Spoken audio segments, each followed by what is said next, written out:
Okay, ladies and gentlemen, I'm here at Three Needs, one of the big bars in Burlington. I'm here with one of the biggest names, exciting names in poetry. Young brother Rajnii Eddins. In fact, Rajnii and I first ran into each other a few years ago, and we've been to some dad's groups. We've seen each other a few times around, and the guy actually has a lot of inspiration from like Amiri Baraka, and I studied that at Rutgers Newark, Jazz History and Research, famous poet. So without further ado, I'm gonna trace the camera on Rajnii and let him talk a little bit. So Rajnii, tell us a little bit about how you got started in poetry and the situation. Well, my mother was the founder of the first Black writers group in Seattle, Washington, known as the Afrikan American Writers Alliance. So I was always the only child member in that group. And that fostered a certain love for the craft, self-expression, in particular in the Black arts movement, reaping such a benefit from the tutelage of my elders, the storytellers, the poets, the playwrights, the novelists, any form of performance artists, all of those powerful gifts of elders sharing the culture, the history, and the heritage of Black people in profound ways that I was immersed in really gave me a love and appreciation for the value of that craft and how it plays a significant role in paradigm shifting, in touching the lives, the hearts, and minds, and spirits of people in dynamic and profound ways to open doorways to transformation. So it's only been in the past few years that I've transitioned out to full-time self-employment as an artist and poet. So I live for my art. I rely on the gifts and the presence and the energy and the spirit of my ancestors, and the Creator as a guiding light, as a way of navigating this world in meaningful, impactful ways that can inspire, empower, heal, restore, replenish, and uplift. Rajnii, I hear a lot of great things in what you're saying. For myself, for a while I did go to early college, Simon's Rock College at Bard. Fortunate enough to study with one of the top names in African writing, Oke Ndebe. Brought things like Chinua Achebe and Things Fall Apart. There's a long linear history, and you're well-educated in both African and African American culture.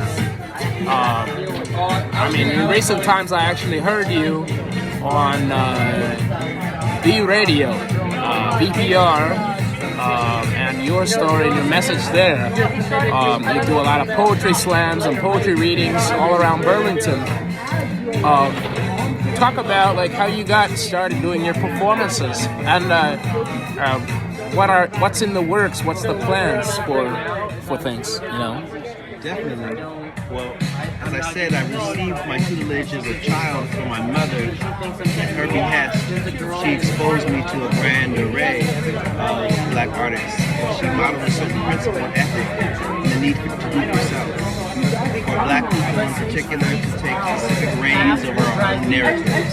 So it's very important, especially for Black people in this hemisphere and the world over, the aftermath of colonialism and conquest and imperialism for European people to take specific onus to garner and succor and cultivate a consistent and resolute commitment to hold space to have the reins of our own narrative in our hands. So I saw that as well when I moved here from Seattle, Washington, in this space. That there was a certain dynamic consistent with the false positive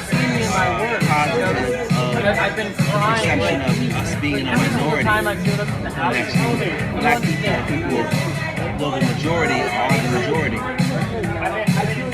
The need shift that in meaningful, impactful ways that can hold space for our people to express ourselves and have a platform to share our stories. So I experienced a lot of different animations and iterations of resistance to that.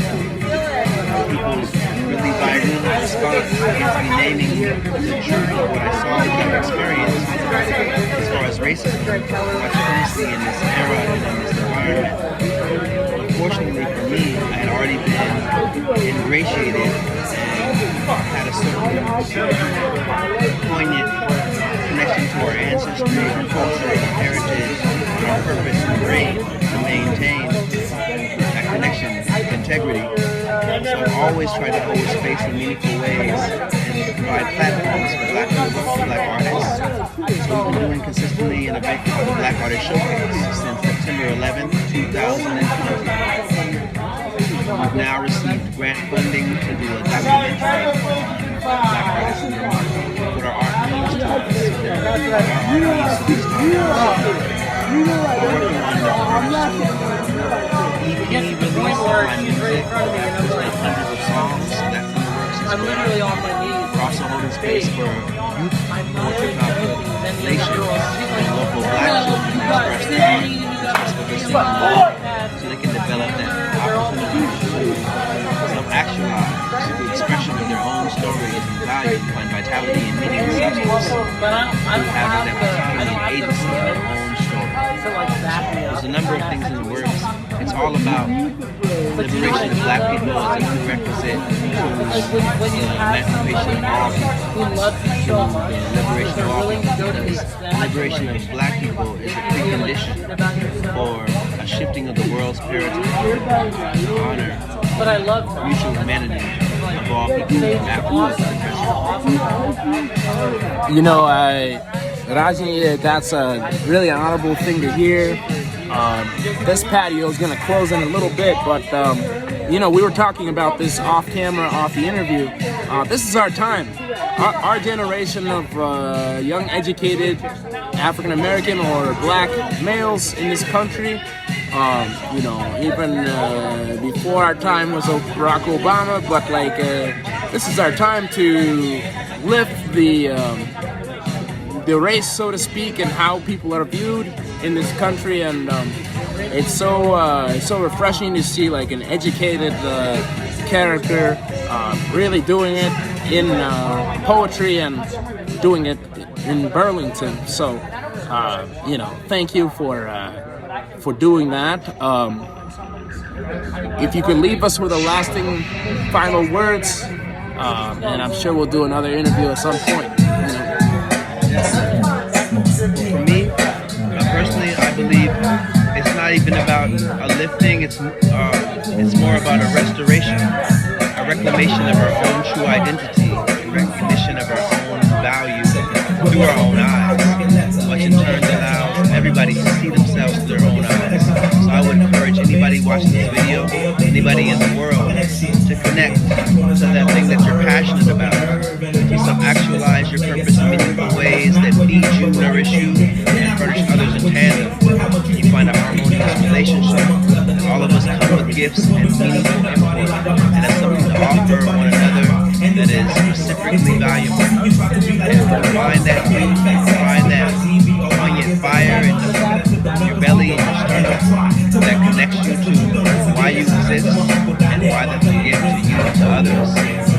That allows us all to live freely. So I encourage you all to find a way to become a catalyst to that reality.